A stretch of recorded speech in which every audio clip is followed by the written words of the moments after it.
Hi Capricorn. So I'm Kristen and I'm out of focus. Wait for it. Okay. Hello Capricorn.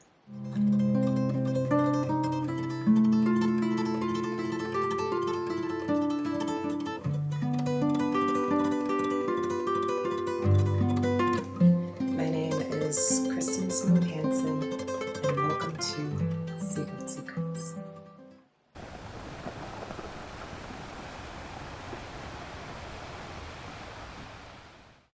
Hi Capricorn. I am Kristen and I'm a healer. In this video, you are going to get a full rundown of Gemini season and how it affects your Capricorn placements and all the ways, or I guess all the things that you need to know about it and all the ways to apply it to your energy. If at any point in this video you feel connected to me and you would like to become one of my clients, you can join our client circle. That link can be found here and also in the bio. I welcome you. And as many of you know, I am a global citizen and I love connecting with all of you on a worldly and global level. So if you have not already, let me know where you're listening from in the comments and we can all connect on a worldly and global level. Now, with all that being said, let's get into this. Hello Capricorn, nice to see you. So this video is about Gemini season and all of the things that you can expect when it comes to how I want you guys to navigate this energy, okay? So when we're looking at Gemini season, we're looking at the activation of your 6th house in terms of you being a Capricorn. And kind of like what we were seeing during Taurus season, and Taurus season brought us into a place of acknowledging our pleasures. What would it mean to live a more pleasurable life? Let's do some of the reflections of Taurus season. And Taurus season kind of left you in a space where you know you wanted more for yourself, you know that you want more for your life. You did not necessarily leave Taurus season on a bad foot. You know, some of you guys do have a lot going on, but a part of the wars that you're dealing with internally, especially when it comes to your emotions, is because, again, this imbalance, right? An awareness of what it is that you can acquire, and then it becomes a hyper awareness of what it is that you do not have. Many of your depressive episodes are tied to the feelings of being the have-nots, right? Not necessarily being able to acquire what it is that you feel like you should have had already, or what it is that, for many of you, it could be owed to you, or something that you've been desiring for a very long time, whether it be work, the practical things, money, stabilization.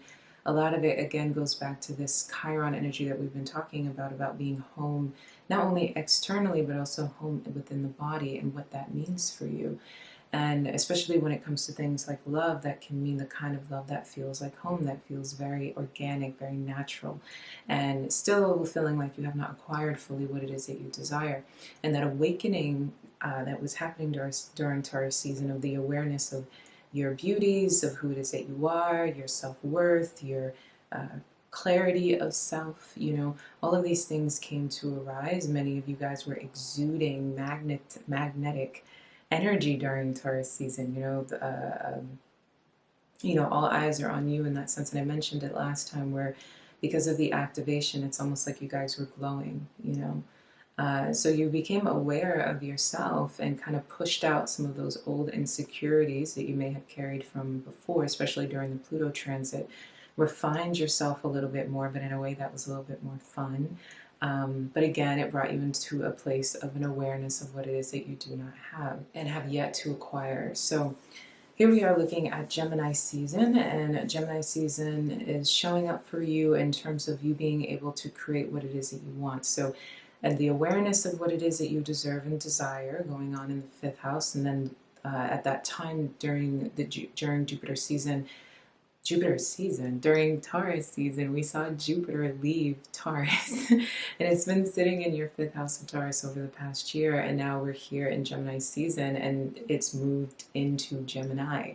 This is the beginning of so many things in terms of this energy. The Sagittarius full moon came in like a rushing river, pushing you into your subconscious mind, washing a lot of things away. And I know I did not do the Sagittarius full moon video, and I know that's unusual of me, but there's just a lot of things that did not feel emotionally right yet. You guys will get my rundown of the Sagittarius full moon soon. But it pushed you into a space of your subconscious mind, and all the dancing that was kind of going on in your head in terms of what it is that you could want for yourself. Again, the past kind of rearing its ugly head, different things pertaining to the ideas of Sagittarian energy, especially based on how Sagittarius is activated within your chart, found itself to you. But again, it pushes you deep within the subconscious and ending big cycles tied to the things that have held you back, tied to like beliefs, societal perspective, societal beliefs. If you've ever felt like who you were, your identity didn't fit into the world the way that you wanted it to. Various discriminations either tied to your identity or tied to your religious beliefs or your spiritual practices. A lot of these things kind of came unearthed and rushed over you just to kind of be pushed down and subsided over the past couple of days. And this energy has been there so that you can walk into Gemini season practicalizing what it is that you found in your 5th house, which were your talents, your natural abilities. This is beautiful because it's doubling up with the shift in Jupiter. So as Jupiter showed up in Taurus and it's been sitting there for a year, you've been aware of the things tied to, like I keep saying, this 5th house activation, which could have been your hidden talents, the things that you were good at, turning hobbies into habits. And now as Jupiter moves into the 6th house, into profitable businesses or practicalization of relationships. Who is it that you discovered that you loved during the 5th house transit during Jupiter? Again, many of you guys could have found that relationships that you didn't know were going to take full stage or center stage actually were people that you found the most alignment with. That could have been things, simple relationships like situationships, or things that you thought were subtle or simple that you maybe override. It actually turned out to be these bigger connections that you might have imagined. And then you're looking at the 6th house where it comes to practicalize that energy as Jupiter is here. So the two merge together as the Sun and Jupiter ask you to look at the next year of your life in a way that is much more stable, that is much more Virgo in that sense, because the 6th house marries itself with Virgo. So how do you want to see your life show up in a way where you are growing, you're planting seeds and you're also growing them? How will you serve not only the world around you, but yourself first in terms of what it is that you want to see? If you discovered that you were a singer, how is it that you can make that something profitable? How can you add that to more aspects of your life? If you discovered a lover that you did not expect, how can you bleed this lover into the different elements of your life? How can you then take something that was supposed to be more simple, or how can you take the relationship that you're already in and ground it, root it more to a space of more commitment, deeper commitments, more moving to the next level with one another, right? How can you move to the next level when it comes to your businesses, how it is that you're focusing and prioritizing your wealth, and then going back to your health as well. Health is a big conversation for you guys over the next year. So at this point, as we move into Gemini season, get on top of this energy of how you want to see yourself, your routine, what it is that you're consuming. How is it that you want to show up in terms of maybe, especially this is for the feminines, do you want to wear less makeup? Do you want to wear more makeup? Do you want to switch to something that's a little bit more biodegradable, something that is a little bit easier for your body? You want to kind of look at yourself in a way that your beauty has found you. You've discovered so much of your beauty over the past year, and now we're sitting here in the next year and it's saying, how do you want that beauty to merge more in a way that is healthier, a way that is more organic, less dolled up, in a sense where it's more like, how do you roll out of bed and feel very good and stationary within your own skin? How can you shift things and change things in a way that you have to be more critical and more particular, but through those criticisms and through those analyzing and looking at those little details, this is how your life opens up for you in that way. And this is a part of what helps you get out of the shadows of what it is that you once did not have. I keep saying, but the biggest thing with you guys is the past is still kind of beating at your door. Now, this could show up for some of you guys where it's just in your subconscious, and for others of you guys, it can be, again, the things that you're waiting on, right? Contracts that you've been waiting on, closed doors that you've been waiting to shut, divorces that you've been waiting to finish, businesses that you've been waiting to thrive and start, relationships that you've been waiting on. It's kind of like you've been waiting to breathe in so many different ways. And it can cause a lot of frustration because your patience has been tested. So I always ask you guys to look back at where it is that you once were versus where it is that you are now, and understand that you've been in the process of refinement. Visit back to the sixth house, the 6 month reading. I'm sorry for all the stuttering.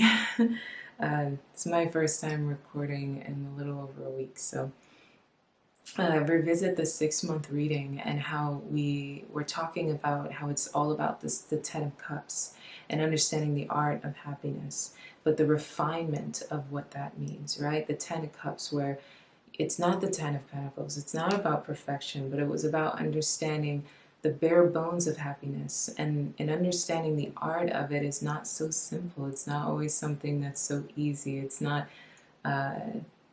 as blissful as the 10 of Cups always seems. For you guys, it was more about going into the bare bones, the crevices of what happiness means, which is allowing some things to be lost so that other parts of you can be found, which is when you're tested against the brim, can you still find a reason to smile?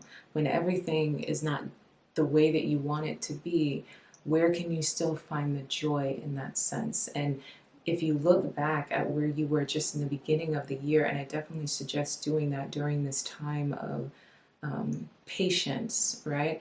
You see that you've come a very long way from where it is that you were in the beginning of January to where it is that you are right now. So just continue to place one foot in front of the other as you continue on this path to refining your new reality.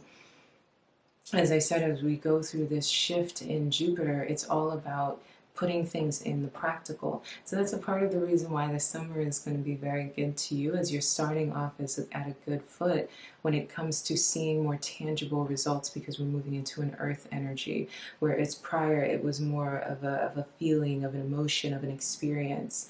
But an experience in terms of something that was defined by you, versus when we move into the sixth house energy, it's something that can be practicalized and defined by the things that are around you, and it's requiring you to put that energy and that effort in yourself, and to not put yourself in a position where you're not in the driver's seat of this energy.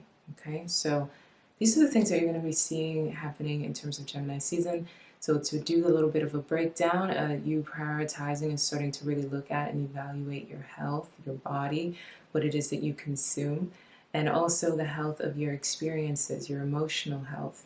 Mental health has been kind of a conversation for you guys as the year has been panning out, but right now you're looking at what it is, because you went through this kind of pressurized moment of pleasure during Taurus season, and as Jupiter was making its final shift out, what would make you live a more pleasurable life? What would be a more beautiful experience? So these things found you, and as you're here going through this shift, it's more looking at, okay, how is it that I can be healthier in my day-to-day experiences, do more to prioritize a better experience emotionally by the day-to-day moment, not necessarily looking for the external gratification, but really getting on top of things that are within. So depressive feelings, the things that patience makes you feel in terms of testing you, what it is that you kind of are navigating when it comes to kind of being pushed to the brim, and how is it that you will go about that experience. It's really asking you to say, how can you be healthier? Because at the end of the day, your reality is defined by you.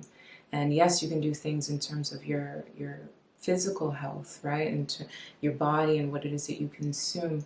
But outside of that, how is it that you can be better with your emotional body? How can you drink more water? Literally. Because when you're drinking more, you're flushing out things emotionally every time you put more water into you. That's always why you guys in the client circle know I tell you guys when we go through a deep healing, I'm always saying you've got to drink a lot of water. Spend the next few days consuming as much as you can, because so much is moving out of you emotionally. So taking better care of yourself in that sense, because you have been through the ringer.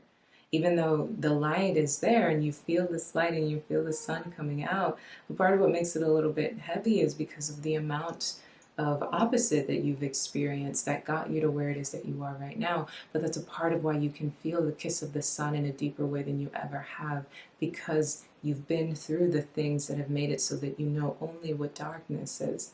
And that's a part of what has helped you understand more about that Ten of Cups energy, the prioritization of the art of happiness. And now it's how to practicalize those things in the physical, which is the next half of the year. So this is the beginning of the rest of the year for you guys, which is really, really great. So yeah, so that's what I got for you in terms of Gemini season.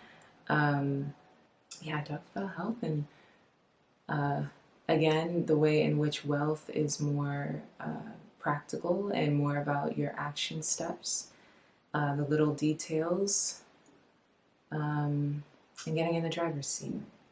So yeah, so I think that's what I got for you guys. All right, so I love you. Ciao.